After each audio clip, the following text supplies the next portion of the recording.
5 राज्यों में किस तरह से पार्टियां रणनीति बना रही हैं, किस तरह से शह-मात का सियासी खेल जारी है और किस तरह से तमाम बड़े दिग्गज नेता जनता के सामने नमूदार हैं, वोट मांग रहे हैं, इस पर बातचीत करेंगे। 5 राज्यों में जारी है शह-मात का सियासी खेल और इसकी बात करेंगे कि किस तरह से राजस्थान और मध्य प्रदेश में विशेष तौर पर ये जो है ऊंट किस करवट बैठ रहा है, आखिर क्या कुछ रणनीति कम से कम 2 प्रमुख दलों ने वहां लगाई है। 5 राज्यों के चुनावों में टिकट वितरण का काम लगभग पूरा हो चुका है। अपनी अपनी रणनीति के जरिए अब पार्टियां शह-मात का खेल खेल रही हैं। मध्य प्रदेश विधानसभा चुनाव जीतने के लिए बीजेपी हर उस रणनीति पर काम कर रही है जिससे विधानसभा चुनाव में पार्टी को सफलता मिल सके। बीजेपी ने विधानसभा चुनाव के लिए जारी अपनी सूची में 3 केंद्रीय मंत्रियों समेत 7 सांसद मैदान में उतारे हैं। तो 3 केंद्रीय मंत्री और 7 सांसद उतारे हैं विधानसभा के चुनाव में और इसके जरिए बीजेपी ने पिछले चुनावों में हारी हुई सीटों पर दिग्गजों को उतारकर बढ़त बनाने की रणनीति बनाई है। जिन सीटों पर बीजेपी हार गई थी पिछले चुनाव में, वहां पर इन सांसदों को उतारा गया है। इन दिग्गज सांसदों और केंद्रीय मंत्रियों को अपनी विधानसभाओं के सीट के साथ साथ अपने आसपास के जिलों में भी पार्टी को जिताने की जिम्मेदारी दी गई है। इस रणनीति से पार्टी सूबे के अलग अलग अंचलों की लगभग 30-35 सीटों को प्रभावित करना चाह रही है। भाजपा के रणनीतिकार इस निर्णय को मास्टर स्ट्रोक बता रहे हैं। उनका कहना है कि पार्टी का मास्टर स्ट्रोक है। वहीं कांग्रेस का कहना है कि प्रदेश में इस बार बदलाव की लहर है, इसलिए बीजेपी की कोशिशें परवान नहीं चढ़ने वाली है। फिलहाल जनता देखेगी कि आखिर किसकी कोशिशें परवान चढ़ेगी। वहीं चुनावी राज्यों में राजनीतिक दल विद्रोहियों और दल बदलुओं से परेशान हैं। कुछ सीटों पर बागी समीकरणों को बदलने में सक्षम हैं। कांग्रेस को राजस्थान और मध्य प्रदेश में बागियों से दो चार होना पड़ रहा है। टिकट बदलने की मांग को लेकर विद्रोहियों ने कमलनाथ के घर पर धरना भी दिया था, हनुमान चालीसा का पाठ किया था और उसके बाद 4 टिकटें कांग्रेस ने बदली भी थी। यही हाल राजस्थान का भी है, जहां सचिन पायलट गुट के कुछ नेताओं ने बीजेपी का दामन थाम लिया है। दरअसल अशोक गहलोत और सचिन पायलट की लड़ाई में कुछ कांग्रेस के जो नेता हैं उन्होंने बीजेपी का साथ कर लिया है। इसमें सबसे प्रमुख जयपुर के पूर्व मेयर ज्योति खंडेलवाल और पंडित सुरेश मिश्रा के नाम शामिल हैं। इसके अलावा भी कांग्रेस के कुछ पूर्व विधायकों ने बीजेपी में का दामन थाम लिया था। और मध्य प्रदेश के बीजेपी प्रवक्ता मिलन भार्गव क्या कुछ कह रहे हैं, आइए उनको सुनते हैं। जितने भी नेतृत्व हमारे उतरे हुए हैं, जो शीर्ष और अनुभववान नेता माने जाते हैं, वो सब दमखम से साथ चुनाव लड़ रहे हैं, मैदान पकड़ चुके हैं। लेकिन वहीं कांग्रेस के तमाम नेता मैदान से बाहर दिख रहे हैं, छोड़ चुके हैं। दिग्विजय सिंह जी जब बात आई तो उन्होंने चुनाव लड़ने से मना कर दिया। सुरेश पचौरी जी की बात आई तो चुनाव लड़ने से मना कर दिया। अरुण यादव से चुनाव की बात आई तो चुनाव लड़ने से मना कर दिया। तो वहां तो चुनाव पहले ही रण छोड़कर भाग चुके हैं, रण छोड़दार। और हमारे यहाँ प्रत्येक कार्यकर्ता जमीन के साथ जुड़कर चुनाव लड़ रहा है, चुनाव मैदान में, क्योंकि हमने काम किया है, वादे पूरे किए हैं। और वहां जिन्होंने 2018 में वचन किए थे राहुल गांधी जी को बुलाकर, चूंकि राहुल गांधी को बुलाने की अब दम बची नहीं, इसलिए प्रियंका जी को बुलाकर नए वादे किए जा रहे हैं। काम किए नहीं, इसलिए डर रहे हैं चुनाव हारने के लिए। अभी से दिग्विजय सिंह जी ने ईवीएम का रोना शुरू कर दिया है। तो ये बताता है कि कांग्रेस पार्टी अपनी हार स्वीकार कर चुकी है। वहीं भारतीय जनता पार्टी प्रचंड जीत के साथ जनता का आशीर्वाद पुनः पाने की दिशा में आगे बढ़ गई है। इसलिए हमारा तमाम नेतृत्व चुनाव लड़ रहा है, वहीं उनका तमाम नेतृत्व घर बैठकर अंतर्कलह का आनंद ले रहा है। तो ये थी बीजेपी की बात, चुनाव में जीत का दावा कर रहे हैं। और कांग्रेस के अब्बास हाफिज जो कि कांग्रेस के नेता हैं, वो क्या कुछ कह रहे हैं, उनका क्या कुछ दावा है, आइए उनको भी सुन लेते हैं। साफ तौर के ऊपर ये कोई बीजेपी का मास्टर स्ट्रोक नहीं है, बल्कि भाजपा का ये मजबूरी से भरा स्ट्रोक है। भाजपा मजबूर हो गई है अपने सांसदों को विधानसभा में उतारने के लिए, क्योंकि उसके पास चेहरे नहीं हैं। जब चेहरे नहीं है तो बीजेपी क्या करेगी, मजबूरी से भरा कदम उठाएगी। ये सारे सांसद विधानसभा चुनाव में हारने वाले हैं और इनके भविष्य अंधकार में जाने वाले हैं राजनीतिक, क्योंकि जब चुनाव हार जाएंगे तो आगे कोई मौका नहीं मिलना है। एक तरफ इनको राजनीतिक तौर पर निपटा दिया गया है, दूसरी तौर पर बीजेपी का मजबूरी भरा चेहरा है। हमारे लिए कोई खतरा नहीं है इनसे। प्रचंड बहुमत से कांग्रेस के प्रत्याशी जीतने वाले हैं, कांग्रेस सरकार बनाने वाली है, आने वाले समय में स्पष्ट हो जाएगा।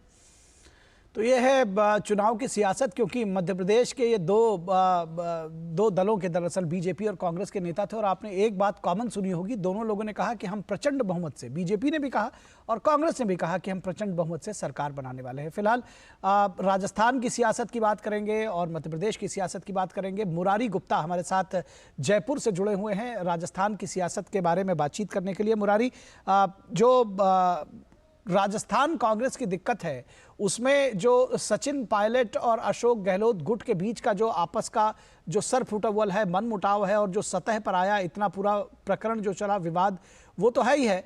लेकिन जो दल बदलू हैं और जो बागी हैं उन्होंने किस तरह से मुश्किलें पैदा की हैं कांग्रेस के लिए, क्या कुछ जानकारी देंगे आप?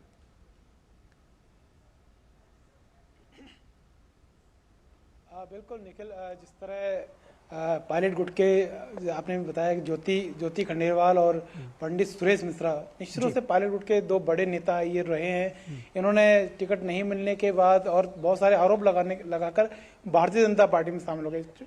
ज्योति खंडेलवाल जयपुर की मेयर भी रही हैं पहले, और उन्होंने पिछला लोकसभा चुनाव भी कांग्रेस के टिकट पर लड़ा है। इसके साथ सुरेश मिश्रा सांगानेर, जो जयपुर की विधानसभा सीट है सांगानेर, वहां से उन्होंने एक बार चुनाव लड़ा लेकिन हार गए थे। इसके बाद 2 बार वो लगातार चुनाव लड़ने के लिए टिकट मांग रहे थे। इस बार भी वो विधानसभा का टिकट मांग रहे थे लेकिन उन्हें टिकट नहीं दिया गया। तो इसके बाद उन्होंने भारतीय जनता पार्टी का दामन थाम लिया। कहीं न कहीं इसका नुकसान कांग्रेस को निश्चित रूप से संभावना है कि विधानसभा चुनाव में उनका नुकसान हो। जहां तक इसके अलावा भी अगर कांग्रेस की बात करें तो बहुत सारे विधायक हैं जिनको टिकट दिया गया है, उनके खिलाफ जो लोकल नेता है वो लगातार विरोध कर रहे हैं, उनके टिकट बदलने की मांग कर रहे हैं। ऐसे लगभग दर्जनों सीटें हैं जहां पर कांग्रेस के जो स्थानीय नेता है वो उनके या तो उनसे नाराज हैं टिकट वितरण से, या उनको टिकट बदलने की मांग कर रहे हैं। हालांकि भारतीय जनता पार्टी की बात करें तो वहां भी कुछ सीटें ऐसी हैं जहां पर अभी भी विरोध थमने का नाम नहीं ले रहा है और लगातार केंद्रीय नेतृत्व पर वो दबाव बनाने की कोशिश कर रहे हैं कि उनको टिकट को बदला जाए। हालांकि केंद्रीय नेतृत्व उन स्थानीय जो नेता हैं उनसे लगातार बातचीत कर रहा है और कहीं ना कहीं लगता है कि अभी चूंकि नॉमिनेशन की शुरू हो गए हैं, आज सचिन पायलट ने पहला नॉमिनेशन, बड़ा नाम है सचिन पायलट का, उन्होंने नॉमिनेशन भरा है। तो आने वाले जो 4-5 दिन है, जो 6 तारीख तक नॉमिनेशन भरे जाएंगे, तब तक और पिक्चर क्लियर हो जाएगी कि किस तरह दोनों ही राजनीतिक दलों में राजनीतिक समीकरण बनते हैं। क्योंकि अगर दोनों ही पार्टियों की हम जो सीटों की बात करें जिन्होंने घोषणा की है, तो भारतीय जनता पार्टी ने 124 उम्मीदवारों की घोषणा करती है, वहीं कांग्रेस अभी 95 यानी 95 सीटें ही घोषित कर चुकी है, कर पाई है। जो आज एक कहा जा रहा है कि चौथी सूची शायद आज रात तक आने की संभावना है। तो कहीं ना कहीं एक खतरा कांग्रेस में ये महसूस किया जा रहा है कि किस तरह उम्मीदवारों को बिल्कुल ये जो कम से कम बहुत सारे सवाल कांग्रेस के ऊपर भी मुरारी उठते इसलिए भी रहेंगे क्योंकि कांग्रेस वो पार्टी थी जो कह रही थी राजस्थान में कि 2 महीना पहले ही हम सूची जारी कर देंगे, लेकिन अभी तक वो केवल 95 प्रत्याशी घोषित कर पाए हैं, जैसा कि आपने कहा। फिलहाल आप हमारे साथ बने रहिए और थोड़ी देर में अजीत द्विवेदी के पास भी चलेंगे भोपाल और वहां की सियासत की भी बात करेंगे, लेकिन रुकेंगे एक छोटे से ब्रेक के लिए। दर्शकों, आप कहीं मत जाइएगा, जल्द हाजिर होंगे। अलग हैं हम, ये रफ्तार नई है, ये रफ्तार सही है, ये जज्बा नया है, खुद ब खुद बयां है। आयशर प्राइमर G3, जज्बा नया, जीत नई। तुम्हें पता है इन्वेस्टर्स के लिए कि इन्वेस्टर प्रोटेक्शन फंड होता है IPF, लेकिन अगर तुम्हारा ट्रेड एक्सचेंज पर एग्जीक्यूट नहीं हुआ या फिर कोई गारंटीड रिटर्न्स वाली स्कीम है तो ये IPF आपकी मदद नहीं कर सकता है। और अगर आपका ब्रोकर ही डिफॉल्टर बन जाए तो फिर IPF आपको कॉम्पेंसेशन दिला सकता है। कहां से सीखा? NSE की साइट पर। सोचकर समझकर इन्वेस्ट कर। ब्रेक के बाद एक बार फिर आप सभी का स्वागत है और यहाँ से रुख करेंगे मध्य प्रदेश का, भोपाल का, और मध्य प्रदेश और राजस्थान की सियासत की हम चर्चा कर रहे हैं कि किस तरह से वहाँ पर शहमात का खेल चल रहा है, किस तरह से सियासी दल नई नई रणनीति के साथ में आए हैं जनता के बीच में। तमाम दिग्गज नेता इस वक्त नमूदार हो रहे हैं अपने अपने दावों और वादों के साथ में। रुख करेंगे भोपाल का, जहाँ हमारे संवाददाता अजीत द्विवेदी हमारे साथ जुड़ रहे हैं। अजीत, आपसे समझना चाहेंगे ये जो दिग्गज नेताओं को टिकट देने की रणनीति अपनाई है, खासतौर पर 7 सांसदों को जिसमें 3 केंद्रीय मंत्री भी हैं, बीजेपी इसको अपना मास्टर स्ट्रोक बता रही है, कांग्रेस कह रही है ऐसा कुछ नहीं चलेगा। आप क्या देख पा रहे हैं?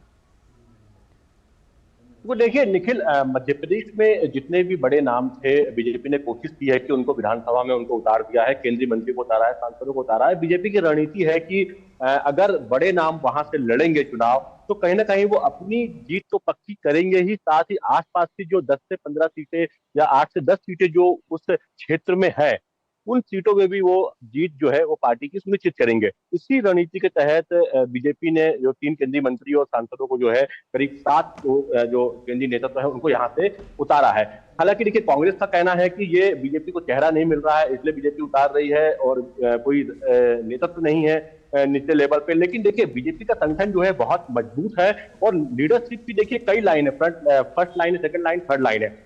लेकिन बीजेपी ने देखा है कि जो एक माहौल है मध्य प्रदेश में, देखिए कोशिश ये की गई कि जो बड़े अगर नाम यहाँ पर रहेंगे तो उसका प्रभाव जो है पूरे चुनाव में पड़ेगा। अगर महाकौशल की बात करें तो वहां से प्रहलाद पटेल को वहां से उतारा गया है। अगर हम कोयले चंबल की बात करें तो केंद्रीय मंत्री नरेंद्र सिंह तोमर को वहां से उतारा गया है। अगर हम बात करें यहाँ से फग्गन सिंह कुलस्ते जो केंद्रीय मंत्री हैं उनको जो है मंडला से उतारा गया है। तो कोशिश की गई है कि ये जो क्षेत्र है वहां पर बीजेपी का प्रभाव जो है वो मजबूती से सामने आए और जो ये बड़े लीडर रहेंगे वहां पे तो कहते कार्यकर्ताओं में भी उत्साह रहेगा और कार्यकर्ता भी जो है पूरे जोशो खरोश से जो है चुनाव में उतरेंगे और ये लीडरशिप जो रहेगी केंद्रीय तो उसमें भी उनका भी एक प्रभाव रहेगा। बिल्कुल, निश्चित तौर पर प्रभाव रहेगा। और ये जो एक दूसरे की रणनीति पर प्रहार कर रहे हैं बीजेपी और कांग्रेस, दरअसल ये जनता तय करेगी कि कौन आखिर में किसकी रणनीति जो है वो कामयाब होती है। मुरारी, आपका और अजीत आपका बहुत शुक्रिया हमारे साथ जुड़ने के लिए और इस पूरी चर्चा में शामिल होने के लिए।